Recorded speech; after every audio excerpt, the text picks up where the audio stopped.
2026 मध्ये इतक्या रुपयांना मिळणार 10 ग्रॅम सोनं. 2026 मध्ये सोन्याचा भाव काय असेल याविषयी एक सरकारचा महत्त्वाचा नियम जाहीर झाला. एक तारीख देखील जाहीर झाली आहे. सोन्याच्या बाबतीत अत्यंत महत्त्वाचा निर्णय घेण्यात आलाय. त्यामुळे येत्या काळात सोन्याच्या बाजारात मोठी उलथापालथ होऊ शकते. तुम्ही सोनं खरेदी करण्याचा विचार करत असाल किंवा तुमच्या घरात लग्न कार्य असेल किंवा तुम्ही गुंतवणुकीसाठी सोनं घेण्याचा विचार करत असाल तर हा व्हिडिओ शेवटपर्यंत नक्की पहा. कारण आजची माहिती तुमच्या हजारो लाखो रुपयाची बचत करू शकते किंवा तुम्हाला मोठा फायदा मिळवून देऊ शकते. 2026 मध्ये सोन्याचा भाव किती असणार आणि कोणत्या तारखेला कसा भाव वाढणार आहे या संदर्भात महत्त्वाची माहिती आलेली आहे. चालू वर्ष म्हणजे 2025 मध्ये सोन्याने बाजारात अक्षरशः धुमाकूळ घातला होता. वर्षाच्या सुरुवातीला म्हणजे जानेवारी 2025 मध्ये 24 कॅरेट सोन्याचा भाव जवळपास 76,000 रुपये प्रति 10 ग्रॅमच्या आसपास होता. तेव्हा लोकांना वाटत होतं की भाव हळूहळू वाढतील, पण त्यानंतर जे झालं ते कुणाच्याच ध्यानीमानी नव्हतं. तुम्हाला आठवतंय का? एप्रिल महिन्यामध्ये अचानक एक अफवा पसरली. सोशल मीडियावर, व्हॉट्सअपवर सगळीकडे एकच मेसेज फिरत होता की सोनं कोसळणार, सोन्याचा भाव प्रचंड कमी होणार, सोनं होणार 55,000 रुपये तोळा. ही बातमी इतकी वाऱ्यासारखी पसरली की लोकांमध्ये भीतीचं वातावरण निर्माण झालं. ज्यांनी गुंतवणुकीसाठी सोनं घेऊन ठेवलं होतं त्यांना वाटलं की आता आपलं नुकसान होणार. नाशिक सारख्या शहरामध्ये तर सोनं विकण्यासाठी लोकांनी अक्षरशः सराफांच्या सोनारांच्या दुकानावर गर्दी केली. आकडेवारीनुसार सोनं मुडीत काढणाऱ्यांच्या संख्येत जवळपास 45% वाढ झाली होती. लोकांना वाटलं आता विकलेलं बरं, नाही तर भाव अजून वाढतील. पण झालं उलटच. ही अफवा पूर्णपणे खोटी ठरली. सोनं 55,000 येण्याऐवजी रॉकेटच्या वेगानं वाढायला लागलं. मे जून महिना येईपर्यंत सोन्याने सगळ्यांना धक्का दिला. बघता बघता सोन्याने 1 लाख रुपयाचा जादुई आकडा पार केला. 16 जून 2025 रोजी तर सोन्याने तब्बल 1,01,078 रुपयाचा उच्चांक गाठला. ज्यांनी 55,000 रुपयाच्या भीतीने सोनं विकलं होतं ते आता डोक्याला हात लावून बसले आहे. आणि ज्यांनी त्यावेळी धीर धरला, जे संयमी राहिले ते मात्र आता मालामाल झाले. पण पहा, ही गोष्ट आता इथंच संपत नाही. 1,00,000चा टप्पा पार केल्यानंतर गेल्या काही दिवसापासून सोनं पुन्हा एकदा घसरायला लागलं होतं. ते मागच्या महिन्यामध्ये 90,000च्या घरामध्ये आलं होतं. आणि पुन्हा एकदा लोकांच्या मनात तोच प्रश्न निर्माण झाला की आता सोनं अजून खाली येणार का? 1,00,000चा टप्पा हा होता का फक्त हा फुगा होता? आता याच गोंधळात आता 2026चे अंदाज समोर आले. त्यामुळे हा व्हिडिओ अतिशय महत्त्वाचा आहे. आता तुम्ही सोनं खरेदी करायला पाहिजे, थांबायला पाहिजे का काय करायला पाहिजे यावरून तुम्हाला क्लिअर कट समजणार आहे. पहा, सोन्याचे भाव वाढले किंवा कमी झाले की त्याचा थेट परिणाम सामान्य माणसाच्या बजेटवर होतो. आता बघा, लग्न सराईचा हंगाम जवळपास आता संपलेला आहे. याचा अर्थ असा नाही की सोन्याची खरेदी थांबली आहे. आपल्या भारतीय संस्कृतीत सोन्याला खूप महत्त्व आहे. मुलीच्या लग्नात सोनं देणं हे प्रत्येक आईवडिलाचं स्वप्न असतं. ते तिच्या भविष्यासाठी एक सुरक्षित गुंतवणूक असते. त्यामुळे पुढच्या वर्षी ज्यांच्या घरी लग्न आहे ते आतापासूनच तयारीला लागतात. दिवाळीनंतर लग्न सराईचा पुढचा हंगाम सुरू होईल आणि त्याआधीच थोडं सोनं खरेदी करून ठेवावं असा अनेकांचा विचार असतो. याशिवाय अनेक जण गुंतवणूक म्हणूनच सोन्याकडे पाहतात. सोन्याची नाणी, सोन्याची बिस्किटं, बार्स खरेदी करून ठेवली जातात, कारण अडचणीच्या काळात सोनंच काम येतं. मग आता प्रश्न असा आहे की या काळात सोनं खरेदी करणं फायद्याचं ठरेल का हा 1,00,000चा झालेला भाव हा फुगा फुटणार आहे? भाव याच्यापेक्षा आणखी वाढतील, मग नसतील वाढणारे तर आताच घेऊन टाकलेलं बरं, जेणेकरून पुढे फायदा होईल. पण जर भाव कमी होणार असतील तर मग थांबलेलं बरं. ज्याच्याकडे जुनं सोनं आहे त्यांनी ते विकावं का की अजून काही काळ वाट पाहावी? हा तो लाख मोलाचा प्रश्न आहे, ज्याचं उत्तर आज आपण व्हिडिओच्या माध्यमातून घेणार आहोत.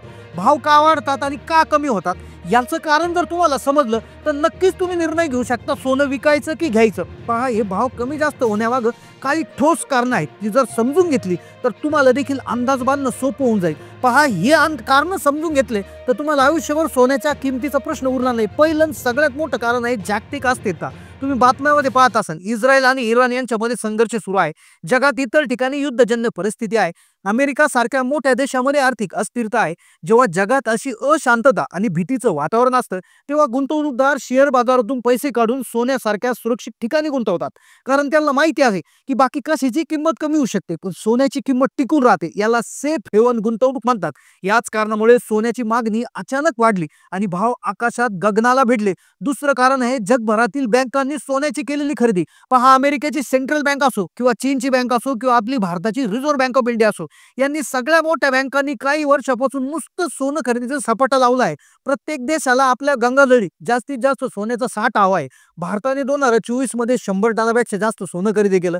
जेव्हा एवढ्या मोठ्या प्रमाणात सोनं खरेदी केलं जातं तेव्हा बाजारात सोन्याचा तुटवडा निर्माण होतो. मागणी जास्त, पुरवठा कमी आणि भाव वाढणारच. आता सोन्याचा वाढलेला पुरवठा आणि कमी झालेला पुरवठा यावरून भाव ठरत असतात. मग आता एक प्रश्न असाही निर्माण होतो की मागे जी अफवा उठली होती की सोनं स्वस्त होणार आहे, आता कदाचित 26 मध्ये सोनं स्वस्त होणार, काय भावाने सोनं मिळणार आहे याची माहिती पुढे देणारच आहे. पण त्या अफवेमागचा सगळ्यात महत्त्वाचा मुद्दा काय होता तो मुद्दा लक्षात घेणं गरजेचं आहे. अन्यथा मग तुम्ही सोनं घेऊन बसाल आणि सोनं येईन 50,000 तर प्रॉब्लेम होऊ शकतो. अमेरिकेतील मॉर्निंग स्टार कंपनीचे एक विश्लेषक आहे ज्यांचं नाव आहे जॉन मिल्स. त्यांचं काम सोन्याच्या खाणी चालवणाऱ्या कंपन्यांना सल्ला देण्याचं आहे. त्यांच्या मते जेव्हा सोन्याचे भाव वाढतात तेव्हा खाणीतून सोनं काढण्याचं काम वेगानं वाढतं. कंपन्या जास्त नफा मिळवण्यासाठी उत्पादन वाढवतात, त्यामुळे बाजारात नवीन सोन्याचा पुरवठा वाढतो. भाव वाढलेले पाहून आपल्यासारखे अनेक घरात असलेले लोक जुनं तुटकं मुटकं सोनं मोडून नवीन दागिने करतात किंवा ते विकतात. हे जुनं सोनं वितळून पुन्हा बाजारात येते, त्यामुळे बाजारात सोन्याची उपलब्धता वाढते. उडीसा राज्यातील अनेक याच्यामध्ये मोठ्या प्रमाणात सोन्याचा साठा देखील सापडलाय. मग ज्यामुळे जे एक भयानक अफवा पसरली होती की सोनं 55,000 होणार आहे, तर त्याला बळ देणार आहे हे काही महत्वाच्या गोष्टी होत्या. पण सोनं काही कमी झालं नाही, सोनं रॉकेटच्या वेगानं पुढे गेलेलं आहे. मग आता नेमकं 26 मध्ये काय होणार? 2026 मध्ये आता ज्यांना पुढील ज्यांचा मुलाचं लग्न पुढे होणार आहे त्यांनी आता सोनं घेऊन ठेवणं गरजेचं आहे का, किंवा त्यांनी काय करायला अपेक्षित आहे? तर ही पहा, आता सगळ्यात महत्त्वाची कारण तुम्हाला आम्ही सांगितली. एकीकडे जागतिक तणाव भरपूर आहे, त्यामुळे भाव वाढण्याची शक्यता आहे. पण दुसरीकडे जॉन मिल्स हे जे अभ्यासक आहेत तर ते असं म्हणतात की पुरवठा वाढणार आहे, त्यामुळे भाव कमी होण्याची शक्यता आहे. मग नेमकं काय होणार पाहूया तज्ज्ञांचे वेगवेगळे अंदाज. मग एक पहिला अंदाज आला होता गोल्डमॅन सॅक्स अशी एक आंतरराष्ट्रीय संस्था आहे जी सोन्याच्या भावाच्या संदर्भात अंदाज व्यक्त होते. ते म्हणले की जगात जर तणाव असाच कायम राहिला तर सोन्याचे भाव वाढत राहतील. 2025च्या अखेरपर्यंत सोन्याचे भाव 1,38,000 रुपये प्रति 10 ग्रॅम पर्यंत पोहोचू शकतात. हा एका जे आहे गोल्डमॅन सॅक्स कंपनीचा अंदाज आहे. दुसरा अंदाज याच्या उलट आहे.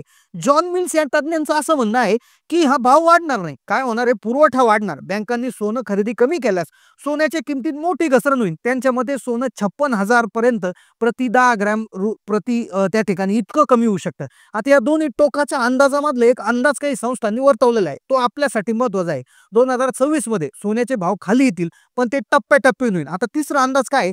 जानेवारी 2026 पर्यंत सोन्याचा भाव सुमारे 95,000 प्रति 10 ग्रॅम पर्यंत राहण्याची शक्यता एका संस्थेने वर्तवली. आणि परिस्थिती अनुकूल राहिल्यास जून 2026 पर्यंत हा जो भाव आहे तो उतरून 77,000 रुपये प्रति 10 ग्रॅम पर्यंत खाली येऊ शकतो. तर जून 2026 पर्यंत सोनं 77,000 रुपयाच्या घरात येऊ शकतं, असा देखील एक अंदाज त्यामध्ये वर्तवण्यात आला आहे. आता हा आकडा 55,000 इतका कमी नाहीये आणि 1,00,000 रुपयाच्या वर पण नाही. हा असा मधला त्या ठिकाणी अंदाज तिसऱ्या एका संस्थेने वर्तवलाय. आता तुम्ही काय करायला हवं? आता पहा, तुमच्या समोर सगळं चित्र स्पष्ट आहे. एकीकडे एक अंदाज सांगतो 1,50,000च्या पुढे जाईल, दुसरा अंदाज सांगतो 56,000 ते 77,000 पर्यंत खाली येईल. पण एक गोष्ट लक्षात ठेवा, आम्ही फक्त माहिती आणि वेगवेगळे अंदाजांवरनं तुम्हाला माहिती देत आहोत. अंतिम निर्णय हा पूर्णपणे तुमचाच आहे. आता तुम्हाला काही गोष्टी सांगू शकतो ज्या तुम्हाला निर्णय घ्यायला मदत करतील. जर तुमच्या घरात पुढच्या 6 ते 8 महिन्यात लग्न कार्य असेल तर तुम्ही पूर्णपणे भावाच्या घसरणीची वाट पाहू नका, कारण बाजारात काही होऊ शकतं. तुम्ही सिस्टमॅटिक पद्धतीनं थोडी थोडी खरेदी करू शकता. म्हणजे प्रत्येक महिन्याला थोडं थोडं सोने खरेदी करा. भाव कमी झाले तर जास्त घ्या, वाढले तर कमी घ्या. यामुळे तुमची सरासरी खरेदी चांगली होईल. दुसरी गोष्ट, जर तुम्ही गुंतवणुकीसाठी सोनं घेत असाल तर तुमची जोखमीची तयारी असेल तर तुम्ही भाव 77,000 ते 80,000 रुपयाच्या घरात येण्याची वाट पाहू शकता. पण यात वेळ लागू शकतो आणि धोका आहे. जुनं सोनं विकण्याची घाई करू नका. जोपर्यंत तुम्हाला पैशाची खूप जास्त गरज नाही तोपर्यंत फक्त भाव पडण्याची भीतीनं सोनं विकू नका. सोनं ही दीर्घकाळाची गुंतवणूक आहे. शेवटी एकच सांगतो, कोणत्याही अफवेवर विश्वास ठेवू नका. अभ्यास करा, माहिती घ्या आणि मगच तुमचा निर्णय घ्या. तुम्हाला ही माहिती कशी वाटली? 2026 मध्ये सोन्याचे भाव कितीपर्यंत येऊ शकतील असं तुम्हाला वाटतं हे कमेंटच्या माध्यमातून कळवा. तुम्ही नेमकं काय करणार? खरेदी करणार, विकणार की वाट पाहणार? तुमच्या शहरात आज 24 कॅरेट सोन्याचा भाव काय आहे हे देखील आम्हाला कमेंट करून नक्की सांगा. जर हा व्हिडिओ तुम्हाला आवडला असेल, माहितीपूर्ण वाटला असेल तर या व्हिडिओला एक लाईक करा. तुमच्या मित्रमैत्रीण नातेवाईकांना शेअर करा, जेणेकरून तेही कोणत्या गोंधळातून बाहेर पडतील. आणि हो, अशाच महत्त्वाच्या माहितीसाठी आमच्या चॅनलला सबस्क्राईब करायला विसरू नका. धन्यवाद.